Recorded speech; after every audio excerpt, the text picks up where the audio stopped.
هم ونستحيي نساءهم وإنا فوقهم قاهرون قال موسى لقومه استعينوا بالله واصبروا إن الأرض لله يورثها من يشاء من عباده والعاقبة للمتقين۔ فرعون نے کہا کہ ہم ان کے بیٹوں کو لڑکوں کو قتل کریں گے اور ان کی لڑکیوں کو باقی رکھیں گے اور ہم ان پر غالب آنے والے ہیں۔ موسیٰ علیہ السلام نے اپنی قوم سے فرمایا تم اللہ سے مدد طلب کرو اور صبر کرو، بے شک زمین اللہ کی ہے، اس کا وارث بناتا ہے جس کو چاہتا ہے اپنے بندوں میں سے، اور آخر انجام متقی لوگوں کے لیے ہے۔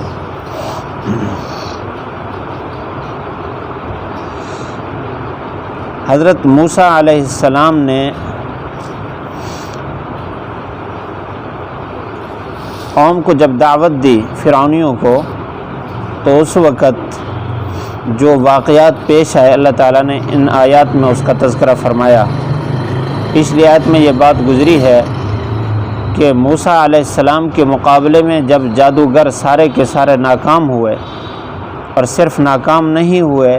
بلکہ ناکامی کے بعد پھر کامیاب ہو گئے، یعنی سجدے میں گر گئے، ایمان لے آئے، اور ایمان ان کے دل میں اتنا پختہ ہو گیا کہ فرعون نے ان کو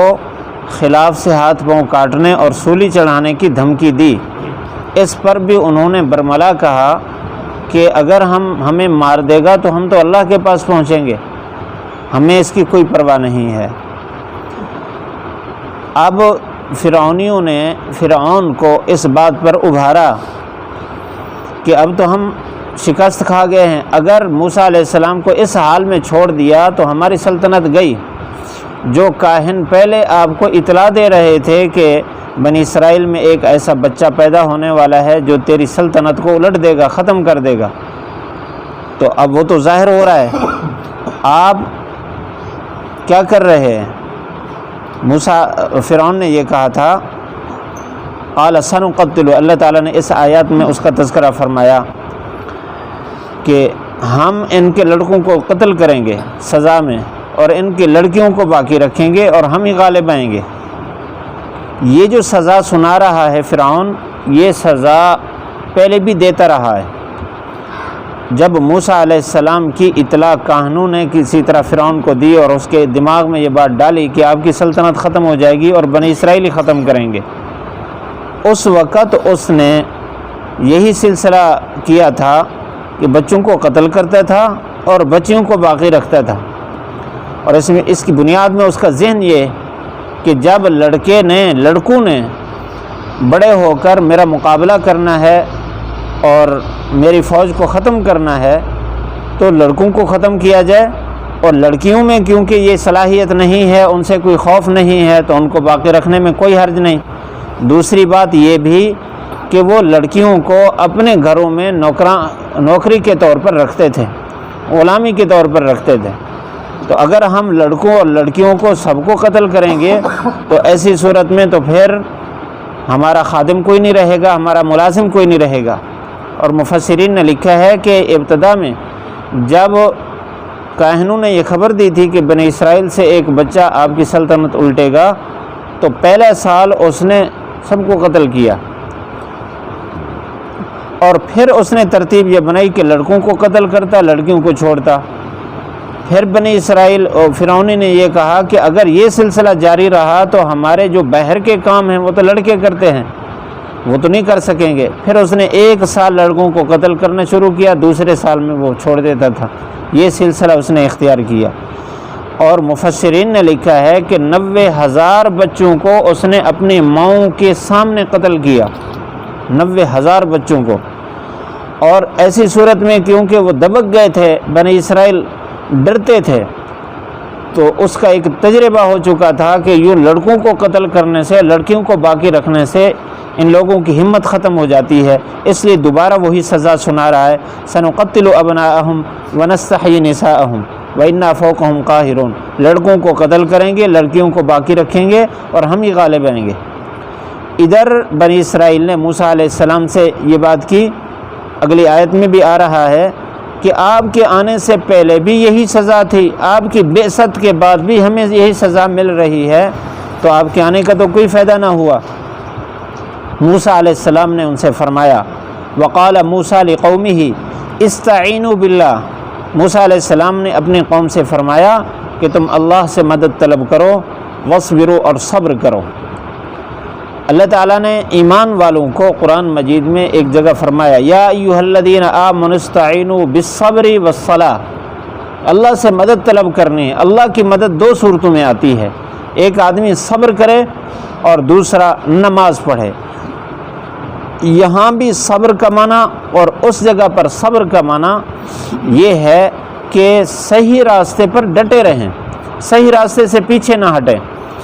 اور اللہ تعالیٰ کے بارے میں بدگمانی نہ کریں، تو اللہ تعالیٰ ضرور مدد فرمائے گا۔ استعینوا باللہ واصبروا، یہاں بھی یہی مطلب ہے کہ اللہ سے مدد طلب کرو، یعنی اللہ سے مانگو،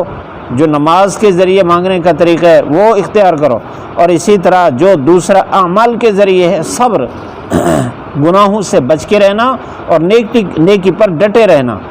ان دو اعمال کی برکت سے اللہ تعالیٰ مدد فرماتا ہے۔ ان الارض للہ یورثها من یشاء من عبادی، یہ بات ان کے ذہن میں ڈالی کہ آپ کے تصور میں یہ بات ہے کہ یہ زمین فرعون کی ہے، اس کی بادشاہت ہے، حقیقت یہ ہے کہ یہ زمین اللہ کی ہے۔ اللہ تعالیٰ جس کو چاہتا ہے وارث بناتا ہے، یورثها من یشاء من عبادی۔ اگر فرعون آج اس زمین پر دندناتا پھرتا ہے تو یہ عارضی ہے، ہمیشہ کے لیے نہیں ہے۔ اور موسیٰ علیہ السلام کو اللہ تعالیٰ نے پہلے سے وحی کے ذریعے بتا دیا کہ ہم آپ کو غالب کریں گے، یہ زمین آپ کے قبضے میں ہے، آپ وارث بنیں گے۔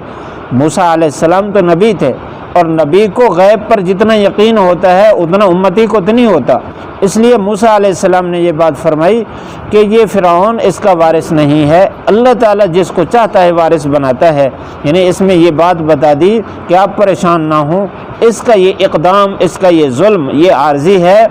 ایک دن اللہ تعالیٰ پھر ہمیں ہی وارث بنائے گا۔ اور زیادہ عرصہ نہیں گزرا کہ اللہ تعالیٰ نے پھر بنی اسرائیل کو اس کا وارث بنا دیا۔ والعاقبۃ للمتقین، یہاں نتیجہ بتا دیا کہ دنیا میں معاملات چلتے رہتے ہیں، اللہ تعالیٰ دنیا کے حالات بدلتا رہتا ہے، کبھی نیک آدمی کے قبضے میں بادشاہت آ گئی، کبھی ظالم کے قبضے میں آ گئی، نہ اس کے قبضے میں ہمیشہ رہتی ہے نہ اس کے قبضے میں ہمیشہ رہتی ہے۔ والعاقبۃ للمتقین، اگر لوگ ایمان والے صبر استقامت کے ساتھ چلتے رہیں، اللہ سے مدد مانگتے رہیں، تو ایسی صورت میں اللہ تعالیٰ ایک دن ایسا لاتا ہے ضرور کہ انجام متقین کے حق میں ہوتا ہے۔ جس طرح یہاں موسیٰ علیہ السلام کے اس پورے واقعے میں اللہ تعالیٰ نے یہ بات بتا دی ہے، انتہائی مظلومیت کی زندگی گزارنے والے اور فرعون جیسے ظالم اور ان کے مقتدا جو ظالم تھے، اللہ تعالیٰ نے ایک دن ان کو ہلاک کیا ہے، اور ایمان والوں کو غلبہ عطا فرمایا، وہ سارے ہلاک ہوئے، یہ سارے محفوظ ہوئے، اور ان کے ہاتھ سے سب کچھ نکل گیا، وہ سب کچھ بنی اسرائیل کے ہاتھ میں آ گیا، اور پھر آخر تک ایسے رہا۔ ہمارے لیے اس میں سبق یہی ہے کہ اللہ تعالیٰ نے قرآن مجید میں ایک جگہ فرمایا، تلک الایام نداولها بین الناس، کہ اللہ تعالیٰ ایام کو بدلتا رہتا ہے لوگوں کے درمیان، کبھی اچھے لوگ آ گئے، کبھی برے لوگ آ گئے، تو ہم اپنے ذاتی طور پر گھر کے ماحول میں، شہر کے اور بستی کے ماحول میں، اور ایک مملکت کے حوالے سے، اسی طرح جتنا اسلامی ممالک ہیں اجتماعی طور پر اسلامی ممالک کے حوالے سے ہم دیگر گو رہتے ہیں، اور اس وقت مسلمان مظلومیت کی زندگی گزار رہے ہیں۔ ہمارے لیے اس آیت میں سبق یہ ہے کہ ہم میں سے ہر ایک فرداً بھی اور اجتماعی طور پر بھی اور مملکت کے طور پر بھی ہم اگر دین پر پکے ہو جائیں اور اللہ کے احکام پر پکے ہو جائیں، اللہ تعالیٰ ضرور انجام متقین کے حق میں کرے گا۔ یہود و نصارہ کا غلبہ اور ان کا ظلم و ستم اور مسلمانوں کو ہر جگہ رگڑے دینا اور ان کو غلامیت کی زندگی پر مجبور کرنا، یہ ہمیشہ کے لیے نہیں ہے، یہ عارضی ہے۔ اللہ تعالیٰ ہم سب کو دین پر پکا فرمائے۔ لیجیے، قال سنقتل ابناءہم ونستحیی نساءہم وإنا فوقهم قاهرون قال موسى لقومه استعينوا بالله واصبروا إن الأرض لله يورثها من يشاء من عباده والعاقبة للمتقین۔ قال فرعون نے کہا سنقتل ہم قتل کریں گے ابناءہم ان کے بچوں کو لڑکوں کو ونستحیی نساءہم اور باقی رکھیں گے ان کی عورتوں کو وإنا فوقہم بے شک ہم ان کے اوپر قاہرون غالب آنے والے ہیں۔ قال موسیٰ موسیٰ علیہ السلام نے فرمایا لقومہ اپنی قوم کو استعینوا باللہ اللہ سے مدد طلب کرو واصبروا اور دین پر ڈٹے رہو ان الارض للہ بے شک زمین اللہ کی ہے یورثها من یشاء وارث بناتا ہے اس کا جس کو چاہتا ہے من عبادہ اپنے بندوں میں سے والعاقبۃ اور اچھا انجام للمتقین تقوی اختیار کرنے والوں کے لیے ہے۔ الحمدللہ رب العالمین والصلاة والسلام علی سید الانبیاء والمرسلین ربنا آتنا فی الدنیا حسنہ وفی الآخرۃ حسنۃ وقنا عذاب النار۔